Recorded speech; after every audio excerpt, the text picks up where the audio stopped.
तो दोस्तों बागी 4 तांडव मचा रही है। जाओ भाई थिएटर में देख कर आओ, क्योंकि ऐसी फिल्में थिएटर में देखने में ही मजा आता है। तो आज की वीडियो में मैं बागी 4 को एक्सप्लेन करूंगा। तो चलिए बिना देरी करे शुरू करते हैं ना। तो मूवी की स्टार्टिंग में हम रोनी नाम के शख्स को देखते हैं जो नेवी ऑफिसर था। उसका अचानक एक्सीडेंट हो जाता है, वह बुरी तरह घायल था। हम देखते हैं कि गाड़ी लुढ़कते हुए ट्रेन की पटरी पर चली जाती है। रोनी निकलने की हालत में नहीं था। उसके बाद उसे हॉस्पिटल ले जाया जाता है। रोनी को कौन बचाता है ये तो नहीं दिखाया गया, सीन कट कर दिया जाता है। रोनी हॉस्पिटल में आईसीयू में था। उसका भाई जीतू रो रहा था कि उसका भाई ठीक हो जाए। तभी डॉक्टर बताता है कि तुम्हारा भाई कोमा में चला गया है। जीतू ये सुनकर बहुत दुखी होता है। फिर हम 6 महीने बाद देखते हैं कि रोनी को होश आ चुका था। वह एलिसा का नाम ले रहा था। तो हॉस्पिटल से डिस्चार्ज होने के बाद रोनी हर समय एलिसा को याद कर रहा था। वह एक रात छत पर एलिसा का वीडियो देखते हुए उसे याद कर रहा था। तभी नीचे गली में किसी का फ्यूनरल हो रहा था। उसकी शोर की वजह से रोनी डिस्टर्ब होता है। फिर वह उनके पास जाता है। हम देखते हैं कि वह डेड बॉडी के ऊपर खड़ा होकर हैप्पी बर्थडे बोलता है। ये सुनकर एक आदमी बोलता है कि अबे बर्थडे नहीं है, फ्यूनरल है। रोनी एटीट्यूड से बोलता है कि अबे क्या हुआ, ये तो बुढ़ा है, कहाँ 25 साल का जवान है। इस पर एक शख्स बोलता है कि अबे तेरा दिमाग हिला हुआ है क्या। तो रोनी बोलता है कि दिमाग नहीं दिल। वेल इसके बाद जबरदस्त फाइट होती है। वही रोनी उन लोगों को बहुत मारता है। हालांकि उसका भाई जीतू ऊपर से सब कुछ चुपचाप देख रहा था। फाइट बाद नेक्स्ट मॉर्निंग जीतू उसे साइकास्टिक डॉक्टर के पास ले जाता है। जीतू उसे बताता है कि सर ये हमेशा से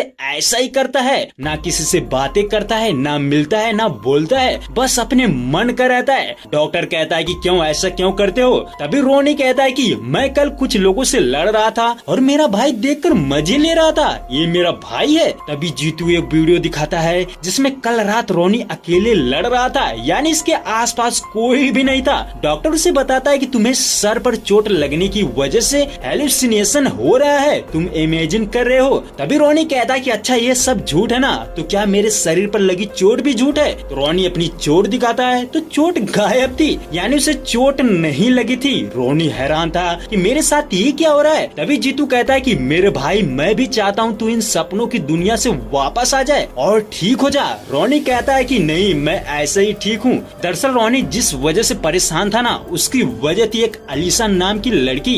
बट वह जिस लड़की के बारे में बातें कर रहा था ना, उसका ना तो कोई आधार कार्ड ना तो पैन कार्ड, यानी उसके होने का कोई भी सबूत नहीं था, जिससे जीतू भी उस लड़की को ढूंढ नहीं पाया। इसीलिए वह भी समझ चुका था कि उसके भाई को हेलुसिनेशन हो रहा है। उसके बाद रोनी अलीसा के कब्र पर जाता है। वह खूब रोता है, उसे याद कर रहा था। अब ये कब्र क्या सच में अलीसा की थी या फिर किसी और की, ये तो बाद में पता चलेगा। तभी हम देखते हैं कि रोनी के घर में एक लड़की आई थी जिसका नाम था प्रतिष्ठा, जो धंधे वाली थी, यानी उसे जीतू ने भेजा था ताकि वह अलीसा को भूल जाए। वह कहते कि तुम्हारे पास सिर्फ 2 घंटे हैं, मैं कुछ भी कर सकती हूँ। तभी हम देखते हैं कि रोनी उससे बर्तन मजवाने लगता है। प्रतिष्ठा कहती कि क्या यार मेरी जवानी की कोई वैल्यू ही नहीं है, तू क्या करवा रहा है। उसके बाद रोनी उसे अपने बारे में बताता है। दोनों ड्रिंक कर रहे थे। वह अपनी गर्लफ्रेंड के बारे में भी बताता है। प्रतिष्ठा कहती कि कहाँ है तुम्हारी गर्लफ्रेंड, कभी मुझे भी मिलाओ। रोनी कहता है कि वह मर गई। फिर दोनों घूमने जाते हैं। रोनी उसे अपनी गर्लफ्रेंड को दिखा रहा था। उसका मतलब वह था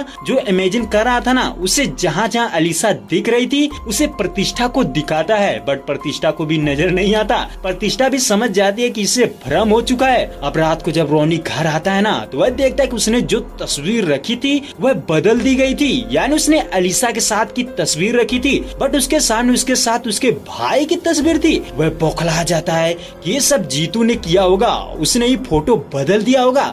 वह जीतू को कॉल करता है बट वह नहीं उठाता, जिससे वह उसका लोकेशन चेक करके उसके पास जाता है। हम देखते हैं जीतू किसी आंटी की गाड़ी रिपेयर कर रहा था। रोनी उससे कहता है कि तूने मेरा फोटो क्यों बदला, तू चाहता है कि मैं उसे ऐसे ही भूल जाऊंगा। वहीं जो आंटी थी ना, वह रोनी से लड़ने लगती है, जिससे रोनी भी उस पर भड़क जाता है, उसे मारने की भी कोशिश करता है।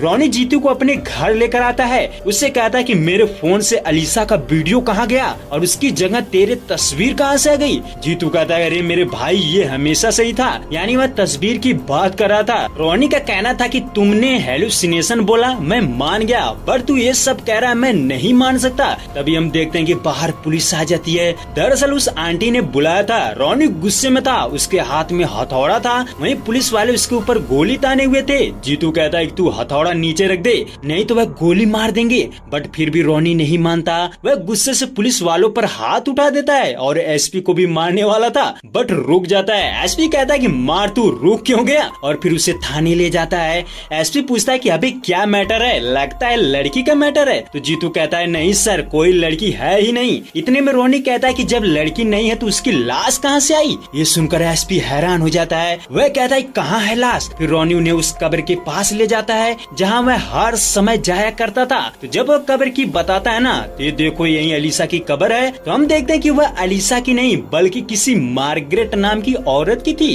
रोनी शौक था कि ये कैसे बदल गया। एसपी कहता है कि अरे मेरे भाई सच बता, कहाँ है अलीसा की कब्र। तभी रोनी एक औरत को देखता है जो यहाँ रोज आती थी और रोनी को रोज देखती थी। तो रोनी कहता है कि मैम आप बताइए, मैं रोज यहाँ पर आता हूँ ना। तभी वह औरत कहती है कि मैं पिछले कुछ महीनों से इसे रोज देखती हूँ। फिर मैंने जब कब्र को देखा तो मैं सोची कि यह इसकी माँ होगी। ये सुनते ही रोनी पागल हो जाता है। वह उस औरत का गला पकड़ लेता है कि वह झूठ बोल रही है। अब एसपी को समझ आ चुका था कि रोनी को हेलुसिनेशन आते हैं। वह जिस लड़की को ढूंढ रहा है वह है ही नहीं। इसके बाद कहानी पीछे जाती है। हम रोनी को देखते हैं जो किसी चोर को दौड़ा रहा था। तो वह जल्दबाजी से अलीसा का नया फोन छीनकर उसे मार देता है और फोन टूट जाता है। अलीसा कहती कि ये मेरा न्यू फोन था, अभी मैंने फर्स्ट EMI भी नहीं भरी थी, तूने तोड़ दिया, अब मैं कैसे जीऊंगी।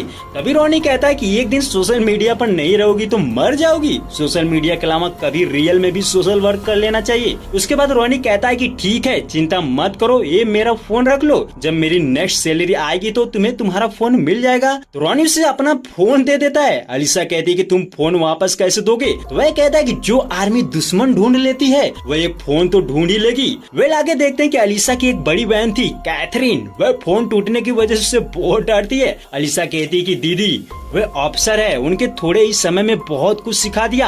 आगे देखते हैं कि रोनी ने जिस बंदे को मारा था ना, वह एक आदमी को लाता है जिसका नाम था बसूका। वह उनका बॉस था। बसूका कहता है कि कहाँ है वो जिसने तुझे मारा है। फिर वह रोनी को देखकर कहता है कि अबे इस मच्छर को मारने के लिए तू मुझे बुलाया है। फिर वह रोनी से कहता है कि जो भी कुछ करना है फटाफट कर ले, क्योंकि मैं जब मारता हूँ ना तो रुकता नहीं हूँ। तभी रोनी उसके गुंडों को मारता है। फिर बसूका की हवा टाइट हो जाती है। वह कहता है कि भाई मेरे आदमियों के सामने मत मारना, बेइज्जती हो जाएगी। फिर रोनी उसे उसकी नाक पर मारता है और फिर मारने के बाद सभी को हॉस्पिटल भी ले जाता है। वहीं अलीसा को देखता है जो डॉक्टर थी, वह बसूका के पास आती है। बसूका कहता है कि यहाँ मेरी जान निकल रही है, तुम फोन में बिजी हो। अलीसा कहती है कि तुम्हारे जैसे बहुत से लोग हैं जिन्हें मेरी जरूरत है, इस फोन की वजह से ही मैं किसी की मदद कर पाती हूँ। ये सुनकर रोनी को थोड़ा सैड फील होता है क्योंकि उसने फोन की वजह से उसे बहुत बोला था। अब अलीसा भी उसे देख लेती है और उसके पास आती है। रोनी उसको सॉरी बोलता है। अलीसा देखती है कि रोनी की गर्दन पर चोट लगी थी। वह कहती कि ये डेंजरस हो सकता है। फिर वह उसका इलाज करने लगती है। वहीं रोनी एडमिट हो जाता है। उसके बाद रोनी कंपाउंडर से बोलता है कि ये अलीसा मैम कब आएगी। वह कहता है कि जब इमरजेंसी होती है ना तब वो आएंगी। तभी रोनी अपनी बैंडेज खोल देता है और इमरजेंसी कहकर चिल्लाने लगता है, जिससे एक बार फिर से अलीसा आ जाती है। वह उसे देखते ही समझ जाती है कि इसे जानबूझकर बैंडेज खोली है। अलीसा कहती है कि तुम्हें खून बहाने का इतना ही शौक है तो ब्लड डोनेट कर दो, और तुम सड़कों पर मारपीट करते हो, लगता है तुम्हारा दिमाग हिला हुआ है। रोनी कहता है कि दिमाग नहीं दिल। अलीसा मुस्कुराने लगती है। अब नेक्स्ट डे रोनी अलीसा को फोन करके ये बताता है कि चिंता मत करो, कल तुम्हारा फोन मिल जाएगा। अलीसा उससे कहती है कि ये जो तुम इंट्यूशन की बातें कर रहे थे ना वो कुछ नहीं होता। तभी अलीसा कहती है कि अच्छा बताओ मैं इस समय कहाँ हूँ। तो रोनी कहता है कि बालकनी में, और फिर ये भी कहता है कि कोई तुम्हारे पीछे सुन रहा है। ये सुनते ही अलीसा पीछे देखती है तो उसकी बहन थी। अलीसा शॉक थी, वह इतना सटीक कैसे बता दिया। नेक्स्ट डे दोनों मिलने के लिए आते हैं। हम देखते हैं कि कुछ लोग वॉलीबॉल खेल रहे थे तो रोनी उसको उसका फोन वापस कर देता है। तभी अचानक वहाँ दूसरे प्लेयर्स आ जाते हैं। वह उन प्लेयर्स पर अटैक कर देते हैं। कुछ लोगों को गोलियां भी मारने लगते हैं। रोनी से रहा नहीं जाता, वह उनको मारने लगता है और खूब मारता है। तभी एक बंदा रोनी के सर पर गन तान देता है, जिससे अलीसा उसकी गन को अपनी तरफ ले लेती देती है। ये देखकर रोनी उनको बहुत मारता है, फिर दोनों में प्यार हो जाता है। उसके बाद कहानी एक बार फिर से प्रेजेंट टाइम में आती है। एसपी रोनी से कहता है कि क्या तूने एलिसा को मार दिया, कहाँ है वो? तो वह बताता है कि हमारा एक्सीडेंट हुआ था। तो एसपी कहता है कि ठीक है, जब एम्बुलेंस ड्राइवर तुम्हें लाया था उसने तो देखा होगा कि तेरे साथ एलिसा भी थी। अब एसपी उसे एम्बुलेंस ड्राइवर के पास ले जाता है। उसे पूछता है कि बता, जब तू इसे लाया था तो वहाँ कोई लड़की थी? तो वह बताता है कि नहीं, वहाँ कोई तो लड़की नहीं थी। यहाँ पर भी रोनी गलत हो जाता है। अब एसपी कहता है कि चल, सब लोग झूठ बोल सकते हैं बट कैमरा तो झूठ नहीं बोल सकता। वेल, अब सीसीटीवी फुटेज चेक किया जाता है। उसमें देखते हैं तो उस दिन गाड़ी में सिर्फ रोनी ही था। एसपी कहता है कि अरे यार, अब तो सच बता दे, अब क्यों झूठ बोल रहा है? तभी रोनी एक गाड़ी में अलीसा की बहन कैथरीन को देखता है। वह दौड़ने लगता है, फिर पीछा करते करते उसको पकड़ लेता है। वह अपने पिता के श्राद्ध के लिए आई थी। रोनी कैथरीन से कहता है कि बताओ एलिसा कहाँ है? वह उसे पहचानने से इनकार कर देती है। वह कहते कि कौन कैथरीन, कौन एलिसा, मेरा नाम प्रियंका है। और फिर पंडित भी बताता है कि मैं इसे बचपन से जानता हूँ, इसका नाम प्रियंका है। रोनी लगभग पागल सा हो चुका था, कोई उसकी बात पर विश्वास नहीं कर रहा था। वेल, रोनी को प्रतिष्ठा घर पर लाती है। वह बार बार एलिसा का नाम ले रहा था। तभी वह कहते कि दवा या दारू, तो उसे कुछ याद आता है। वह दौड़ते हुए बाहर जाता है, यानी एलिसा के घर पर। वहाँ वह एक तस्वीर को देख रहा था, शायद वहाँ कुछ फेंका था। उसके बाद हम देखते हैं कि उसी घर में बहुत सारे मास्क वाले आ जाते हैं। रोनी उन्हें देखकर चौंक जाता है, फिर क्या उनसे फाइट करता है और बहुत मारता है। रोनी सोच रहा था कि अगर ये हेलुसिनेशन है तो मेरा खून क्यों बह रहा है, जिससे वह समझ जाता है कि सब झूठ बोल रहे हैं, मैं ठीक हूँ। तभी वह एक बंदे को दीवार पर फेंकता है, जिससे दीवार पर क्रैक पड़ जाती है। हम देखते हैं उसके पीछे कोई तस्वीर थी। रोनी सबको मार देता है, पर जब वह दीवार के पीछे देखता है तो उसे उसकी और अलीसा की तस्वीर दिखाई देती है। रोनी को थोड़ा राहत मिलती है, बट वह फिर भी हैरान था कि कहीं ये मेरा वहम तो नहीं। इसलिए वह जिन लोगों को मारा था ना, उनमें से किसी को ढूंढने लगता है कि कोई जिंदा हो जो कंफर्म करे कि सच में यहाँ तस्वीर है। तभी एक बंदा जिंदा था। रोनी उसे पकड़कर तस्वीर के पास ले जाता है। उससे कहता है कि बता यहाँ कौन है? तो वह कहता है कि तुम हो और एक लड़की, वही उसका नाम भी पढ़ता है। ये सुनकर रोनी बहुत खुश था। फाइनली अब जाकर उसे यकीन हो चुका था कि वह ठीक है, उसे लोग गुमराह कर रहे थे। तभी हम एक चाको नाम के शख्स को देखते हैं जो काफी ब्रूटल था। उसके घर में भी एलिसा की तस्वीर थी, बट वह मर चुकी थी। रोनी कहता है कि कौन है वो शख्स जो उसको भुलाने के लिए इतना सब कुछ कर सकता है? वह सब कुछ बदल सकता है, यहाँ तक कि मेरा भाई भी उनसे मिला हुआ है। वह इतना गिरा हुआ है कि मुझसे झूठ बोल रहा है। अब वह दौड़ते हुए अपने घर जाता है। वह जीतू को बुला रहा था, बट वह नहीं था। तभी रोनी अलमारी में कुछ पैसे देखता है और फिर गन। वह समझ जाता है कि वह मिला हुआ है और फिर उसका लोकेशन चेक करके मैसेज भेजता है कि मैं आ रहा हूँ तेरे पास, अगर सही हुआ तो तुझे मार दूंगा। वेल, अब रोनी उस लोकेशन पर पहुँचता है जहाँ उसका भाई था। सुनसान जगह थी, एकदम जंगल टाइप। रोनी देखता है कि उसके भाई को ऊपर लटकाया गया था। रोनी जैसे उसे बचाने की कोशिश करता है, एक गड्ढे में गिर जाता है। फिर वह जैसे तैसे उसे नीचे लाता है। जीतू का कहना था कि उसे धमकाया गया था, अगर वह उसके दिमाग से एलिसा की याद को नहीं मिटाया तो वह दोनों को मार देगा। तो जीतू कहता है कि मैंने ये सब तेरे लिए किया है। तभी उस पर अटैक हो जाता है। हम देखते हैं कि एक पालो नाम का शख्स था जो चाको का भाई था, वह जीतू को मार देता है। रोनी पागल हो जाता है, वह भी उसे मारने की कोशिश करता है, बट वह भाग जाते हैं। रोनी उनका पीछा करता है बट नहीं पाता। उसके बाद एसपी वहाँ आ जाता है। वह देखता है कि जीतू मरा पड़ा था और उसकी मोबाइल से रोनी का मैसेज देखता है जिसने उसने उसको मारने की धमकी दी थी। एसपी समझ जाता है कि रोनी से मारकर भाग गया। वह कहता है कि मुझे पता है वह कहाँ मिलेगा। हम एक बार का सीन देखते हैं जहाँ पर प्रतिष्ठा डांस करती थी। एसपी उससे पूछता है कि बता रोनी कहाँ है? तो वह कहती है कि मुझे नहीं मालूम। तभी वह उसे कुछ पैसे देता है। तो प्रतिष्ठा पूछती है कि तुम उसे क्यों खोज रहे हो? तो एसपी बताता है कि उसने अपने भाई का मर्डर किया है और भाग रहा है। प्रतिष्ठा का कहना था कि वह अपने भाई को मार नहीं सकता, वह भाग नहीं रहा है बल्कि किसी को ढूंढ रहा है। प्रतिष्ठा रोनी को फोन लगाकर कहती है कि उसे पुलिस ढूंढ रही है, वह अपना फोन फेंक दे। रोनी अपना फोन तुरंत फेंक देता है। वेल, एक बार फिर कहानी पास्ट में जाती है। हम देखते हैं कि रोनी अलीसा के घर पर था, उसको रिसीव करने आया था। वहीं कैथरीन थोड़े गुस्से में थी और अलीसा भी थोड़ा सैड थी।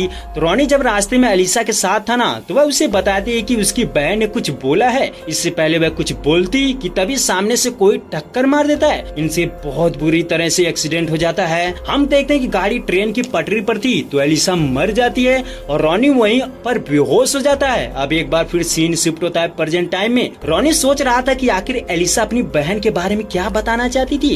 तभी उसे याद आता है कि उस दिन डॉक्टर भी मुझसे झूठ बोल रहा था। तो वह डॉक्टर से मिलने जाता है। वह देखता है कि डॉक्टर को भी किसी ने मार दिया था। अब वह कैथरीन से मिलना चाहता था।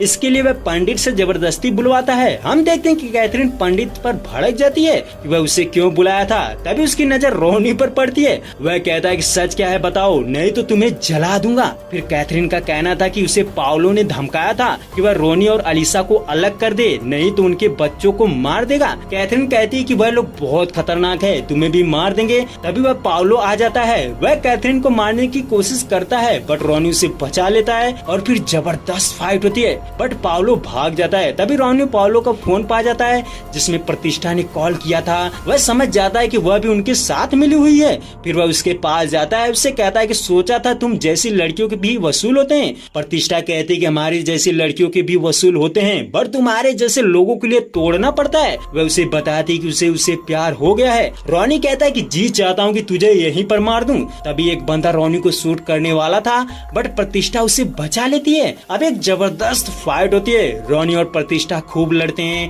बट लास्ट में वही बंदा फिर से शूट करता है। इस बार रोनी को बचाने के चक्कर में प्रतिष्ठा को गोली लग जाती है। वह मरते मरते एक राज बताती है। उसका कहना था कि अलीसा अब भी जिंदा है, उसे चाको नाम के शख्स ने किडनैप करके रखा है। अब रोनी कब्रिस्तान जाता है। वहाँ अलीसा की कब्र खोद रहा था तो वह देखता है कि उसमें कोई बॉडी नहीं थी, अंदर पत्थर भरा पड़ा था। उसके बाद हमें चाको का सीन दिखाया जाता है। चाको अलीसा को अपने घर में कैद किए होता है। दरअसल चाको की एक गर्लफ्रेंड थी जिसका नाम था अवंतिका। चाको उसे बताता है कि तुम बिल्कुल उसके जैसे मिलती हो, वही चेहरा वही आवाज सब कुछ सेम है। बट अवंतिका के चेहरे पर डर नहीं था। अब हम चाको की फ्लैशबैक लव स्टोरी देखते हैं। अवंतिका डांस कर रही थी, वहाँ कुछ लोग उसको छेड़ने लगते हैं। अवंतिका सभी को ब्रूटल तरीके से मार देती है और फिर जिसने उसे टच किया था ना उसका हाथ काटकर चाको के पास लेकर आती है और उससे कहती है कि चाको मुझे तुम्हारे सिवा कोई भी छू नहीं सकता। फिर वह उससे शादी करने को बोलती है। चाको कहता है कि उम्र देखी है अपनी। अवंतिका का कहना था कि उसे उम्र से मतलब नहीं है, प्यार चाहिए और फिर उससे कल शादी करने को बोलती है। हम देखते हैं कि चाको भी तैयार था। वह नेक्स्ट मॉर्निंग शादी कर रहे थे तभी वही बंदा अटैक कर देता है जिसका हाथ काटा था। हम देखते हैं कि चाको और अवंतिका खूब लड़ते हैं बट लास्ट में अवंतिका को गोली लग जाती है और वह मर जाती है। चाको पागल हो जाता है। वह गॉड के पास जाता है। उससे कहता है कि शैतान की लव स्टोरी में गॉड का क्या काम, तू सोच रहा है कि मैं तेरे सामने झुकूं। फिर वह कहता है कि चल मैं तेरे सामने झुक जाता हूँ लेकिन तुझे मेरी अवंतिका वापस करनी पड़ेगी। वह गॉड को धमकाता है, कहता है कि अगर तू उस शैतान को ऐमान बनाने पर मजबूर करेगा तो ये जो तेरी दुनिया है ना सबको खत्म कर दूंगा, इसलिए तुझे मेरी अवंतिका वापस करनी पड़ेगी। तभी वह जैसे ही चर्च से बाहर आता है तो वह अलीसा को देखता है। ये उस दिन का सीन था जब रोनी उन वॉलीबॉल वाले प्लेयर्स को मार रहा था। उधर चाको भी देख रहा था। वह अलीसा को देखकर बहुत खुश होता है पर जब रोनी उसे गले लगाता है ना तो वह जलने लगता है। चाको की सोचना था कि गॉड ने इतनी जल्दी अवंतिका को मेरे पास भेज दिया। अब वह हर हाल में उसे पाना चाहता था, इसीलिए उसे रोनी को रास्ते से हटाना था। इसीलिए वह उनका एक्सीडेंट करा देता है। और जो हमने स्टार्टिंग में देखा था ना कि सिर्फ रोनी था तो चाको ने ही उसका एक्सीडेंट कराया था और एलिसा को बचाया था। वेल कहानी फिर से प्रेजेंट टाइम में आती है। चाको कहता है कि मैं तुमसे बहुत प्यार करता हूँ, तुम मुझसे शादी कर लो। एलिसा का कहना था कि वह शादी नहीं कर सकती क्योंकि वह रोनी से प्यार करती है। फिर चाको कहता है कि अरे ऐसे आशिक मैंने बहुत देखे हैं, वह जिस्म से प्यार करते हैं, अब तक तुझे तो वह भूल चुका होगा। तभी एलिसा कहती कि तू कह रहा है तो तू मेरे जिस्म से प्यार नहीं करता, तो चल शर्त लगाते हैं, तू 1 महीने कह रहा है ना, अगर रोनी मुझे 1 साल में भी भूल गया ना तो मैं तुझसे शादी कर लूंगी। अब चाको को भी शर्त मंजूर थी। तो हम देखते हैं कि कहानी प्रेजेंट टाइम में आ जाती है। 1 साल होने में सिर्फ 1 घंटा बचा था। रोनी पुलिस स्टेशन जाता है। वह एसपी से बताता है कि तुम जिस अलीसा के बारे में पूछ रहे थे ना वह अलीसा जिंदा है। एसपी ये सुनकर हैरान था। तभी हम देखते हैं कि एसपी का जो जूनियर था वह पाउलो से मिला था। वह उनसे बता देता है कि रोनी को पता चल गया है कि अलीसा जिंदा है। अब पाउलो चाको से कहता है कि हमने हर कोशिश कर ली, उसे हेलुसिनेट करवाया, सबसे झूठ बुलवाया, यहाँ तक कि अलीसा का नामो निशान मिटा दिया, फिर वह उसे भूल नहीं सका। अब कल शर्त का लास्ट दिन है तो हम क्या करें। इस पर चाको ऑर्डर देता है कि उसे खत्म कर दो। हम देखते हैं कि पाउलो पुलिस स्टेशन पर अटैक कर देता है और अंदर जाकर एसपी से कहता है कि मुझे रोनी चाहिए। तो एसपी पैसे लेकर रोनी को उनके हवाले कर देता है। वेल इधर देखते हैं कि चाको एलिसा से कहता है कि आज आखिरी दिन है, तुम्हें कुछ दिखाना चाहता हूँ। फिर वह रोनी और प्रतिष्ठा की तस्वीर दिखाता है, जिसे देखकर एलिसा रोने लगती है क्योंकि उसका विश्वास टूट चुका था। वह कहते हैं कि एक बार मैं रोनी से मिलना चाहती हूँ। तो चाको कहता है ठीक है। फिर वह उसे रोनी के पास ले जाता है। एलिसा उसे देखते ही कहती है, पता है रोनी, ये लोग एक फोटो दिखाकर मुझे ये कह रहे हैं कि तुम मुझे भूल गए, मुझे विश्वास नहीं हो रहा। तभी रोनी कहता है ये सही है। एलिसा शौक हो जाती है, वह चिल्लाने लगती है क्योंकि उसने उसका भरोसा तोड़ा था और वह शर्त हार चुकी थी। एलिसा कहते कि मैं तुम्हें देखना नहीं चाहती, तुमने मेरा विश्वास तोड़ा है, अब मैं चाको से शादी करूंगी। वह चाको से शादी करने के लिए तैयार हो जाती है। रोनी बहुत दुखी था क्योंकि उससे सब जबरदस्ती बुलवाया जा रहा था कि अगर वह ऐसा नहीं है कहेगा तो एलिसा को मार देंगे। इसके बाद रोनी को जान से मारने का ऑर्डर दे देते हैं। हम देखते हैं कि रोनी को करंट का झटका देते हैं, वह चिल्लाता है। तभी पता चलता है कि रोनी जानबूझकर यहाँ आया था क्योंकि एसपी से मिला था। वह कहता है कि मेरा जो साथी है ना, वह उनसे मिला है, वह बता दिया होगा। तो रोनी सिर्फ एलिसा से मिलने के लिए यहाँ पर आया था। वह अब अपने रूप में आता है और सबको बहुत मारता है। इधर एलिसा तैयार होकर चर्च में जाती है। वह रोनी सबको मारते हुए चर्च की तरफ बढ़ रहा था और फिर पाउलो भी उससे लड़ने लगता है, रोनी से मार देता है। जिस तरह उसने उसके भाई को मारा था ना, वैसे वह उसको भी मारता है। फिर वह चर्च में पहुंच जाते हैं, वहाँ पर भी बहुत सारे लोग थे। रोनी सबको मारते हुए आगे बढ़ता है। वहीं चाको को जब पता चलता है कि इसने उसके भाई को भी मार दिया तो वह पागल हो जाता है। दोनों में खूब लड़ाई होती है। तभी एलिसा रोनी पर गन तान देती है। वह उसे मारने जाती है बट पलट जाती है। दरअसल जब रोनी से मिली थी तो रोनी ने उसे हाथ के इशारे से बता दिया था कि मैं झूठ बोल रहा हूँ। तो एलिसा कहती है कि मुझे विश्वास था ये कभी भी ऐसा नहीं कर सकता। फिर क्या, रोनी उसे मार देता है। फिर कहानी यहीं पर खत्म हो जाती है।